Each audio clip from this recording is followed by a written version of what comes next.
Morning, guys. Just want to do a quick update video. Last video I put out was me picking up the switch and go for my F-550. Had full intentions of recording like install and everything leading up to it being installed, but it was two reasons. One, I don't really want to make a video on something I don't know how to do and say that I do. It was kind of learning as we were going. And two, it kind of took longer than expected. It was just, not that it took long, it was just, it took long. It took longer than expected. But we'll show you where we're at. It is installed. This is the truck right here. And it does look fucking awesome. 9-foot system. So you can see most of the bed is behind the axle. That's why a lot of guys don't like these. That and the angle to load it is super steep. You got to get the bed pretty high up in the air. And I'll put a video at the end here of me loading my MT100 over here onto the back of it, but it looks awesome. I got my plow, my wide out XL for my F-250 on there, which is definitely, I mean, as of right now, I'm buying another one of these, unless this new Arctic sectional is reasonable in price, or at least close in price. Their new Razorback plow. Yeah, this just looks awesome. Fenders are cool. The Fords, they give you these bolt-on plate right here, bolts on underneath to kind of stop the exhaust heat from melting the wires inside here. New bumper. I love the bumper compared to what we had before. I'll see if I can throw a picture of that in here too, but our bumper before was all bent and kinked up. It was like that when I bought it from the city who I bought it from. This is the flat deck. It's the only bed I have right now. I got 2 dumpsters on order, and then in my shop here I have the original dump bed that was on here when I bought the truck, and we're converting it over. Yeah, this thing just looks awesome.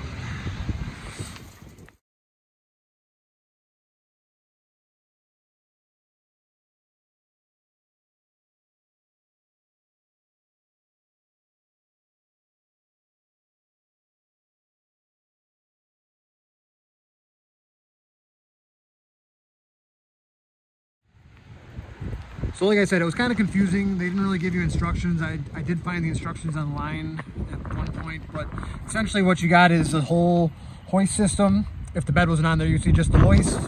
And then you got, the system is designed to bolt on. So you got a bracket here that would bolt onto the frame of the truck. We ended up welding all our brackets on, and then the system sits right on top. You square it off and bolt it down. So we did that on all 4 sides, or all 4 corners, I'm sorry. But yeah, same thing. Like this would bolt on, this bracket here, so it's like an L bracket, would bolt onto your bumper, and then you would bolt the system on. We did the same thing, we just welded it on. Oh, that's awesome.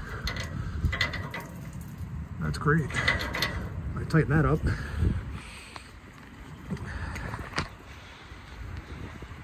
Fenders were a pain. I actually paid the company I buy our plows from to put them on, because I sat there and looked at them for a while, and I didn't feel like messing with it. But I'll show you the controller it came with. So plow controller there, and then this is the newer, the Gen 2 style switch and go in-cab controller. So you got hoist up, hoist down, winch out, winch up, and then I paid an extra $600 for this, which is a wireless controller. So if you're outside of the cab, you can raise the bed up and drop the bed on the ground, or pull a bed up. Oh, and this is also, you can see my maroon door. This truck was maroon. I think I mentioned that in the other video too. So this is the finished product of the paint job on the truck. So we got all white trucks besides the Chevy Silverado I have. But let's drop this bed on the ground and see if we can. And I learned real quick, you don't want to do this, you don't want to run this hoist with the truck off, because it kills the battery in like 2 seconds. So you got to keep the truck on. Let's see, 57,000 miles on this. It's a 2009. Oh, I guess my battery's dead. Awesome. We'll jump that. Well, not really sure why the battery's dead, but put the charger on it, or the jumper. It has been sitting for a couple days now, but I don't know why it went dead. Let's go. See if that gives it enough. Yeah, 57,467. Those glow plugs go. There we go. Yeah, it was a little cheaper for me to let them not spray the inside of everything and just leave it maroon and just paint what you see white. And, you know, for being a work truck, I was okay with that. Save a little bit of money.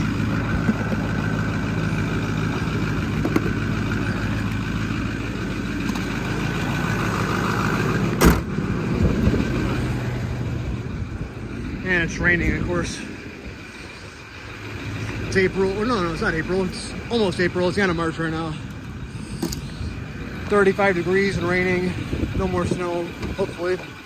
Hopefully that's done and I could drop these plows. But you just turn it on, power button, and let's probably open that garage door so I don't put a bed through it.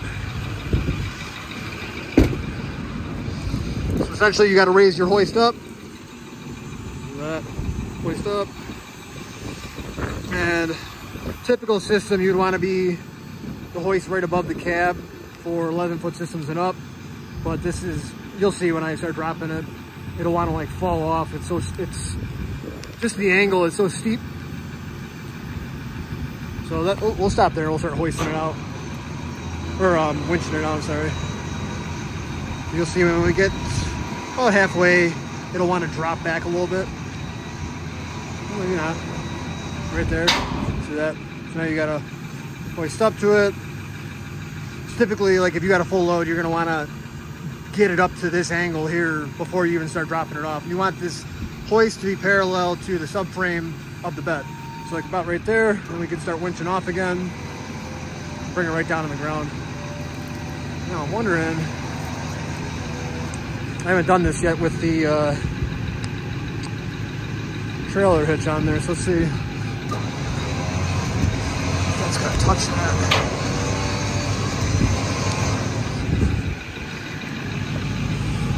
Good learning experience here. Let's just try a little more. Oh yeah, we're gonna sit right down on top of it. So I'm not gonna do that. There's a little bit of gap there. We'll pull it back on. So it looks like I gotta pull that hitch out, drop a bed. So I'm glad I did that now with an empty bed before just dropping it and not looking and either trashing my bed or my hitch, one or the other. But this is nice, so you can do this. You can load a small machine like my MT100 over here, which is about 4,000 pounds or 2 tons. And I backed it on the first day I got this on and dragged it up, and it was kind of scary because of how steep it was, but it does go on.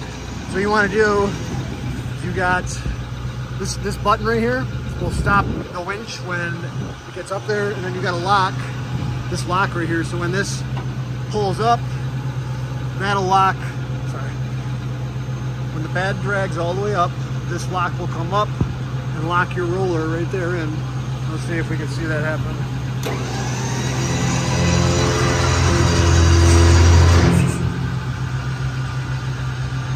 Maybe that goes down when the bed comes down. I'm so new to this. Look at me trying to explain stuff I don't know. So when the bed comes down, it's gonna touch and lock it in. Let's go on the other side and see if we can see a lock.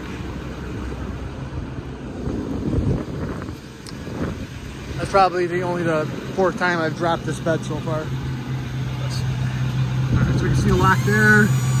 Should go up right there. So it did go up. It was kind of hard to see, but it did go up. Go back on the other side and just look.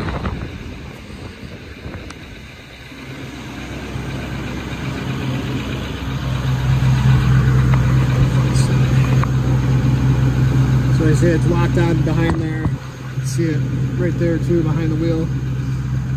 So that locks it in. If you're dumping a load, they suggest putting this pin in here. Right here.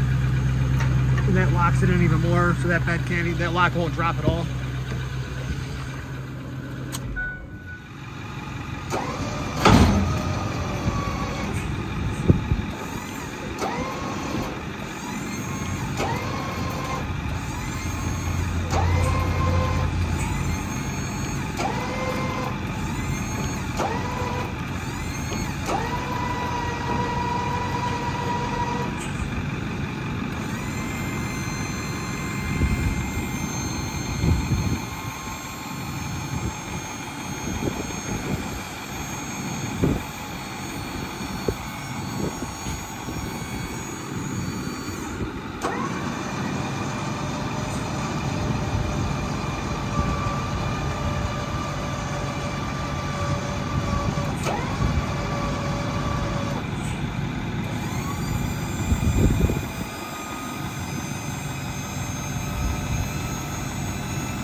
shut my door because my heat is on.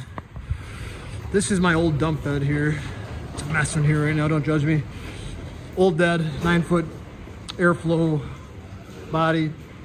And essentially what we did was we cut the frame rails off the bottom of the bed that were on there originally, got rid of the hoist, got rid of the frame rails, and then Switch and Go sells their subframe, which is this rail system right here.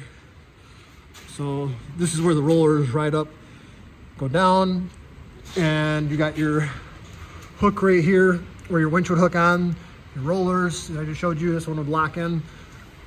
So essentially what you gotta do is cut out your bed and get this as close to the bed as you possibly can, because the closer you can get it, the better weight distribution you're gonna have on your bed, because that's where, like that right there is gonna be about 16 inches off of your cab. So you're actually, this bed will be back farther than it was when it was on with the original hoist.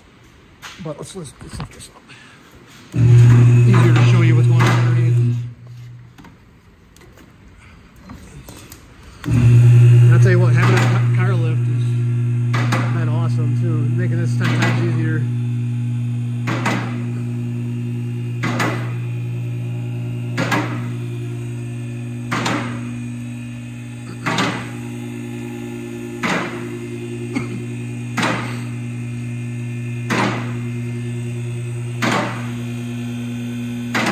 That's good enough. So yeah, this black frame rail system goes under. They got a big rectangle plate on there, and then you can see the rails go all the way back. I welded these channels in here because they were notched out from what I believe were the old cylinder from the hoist set. So I just welded those in, so they were just at least connected a little better. Then you weld these in, and then you got these massive rollers you got to mount on the back, which obviously I haven't done yet.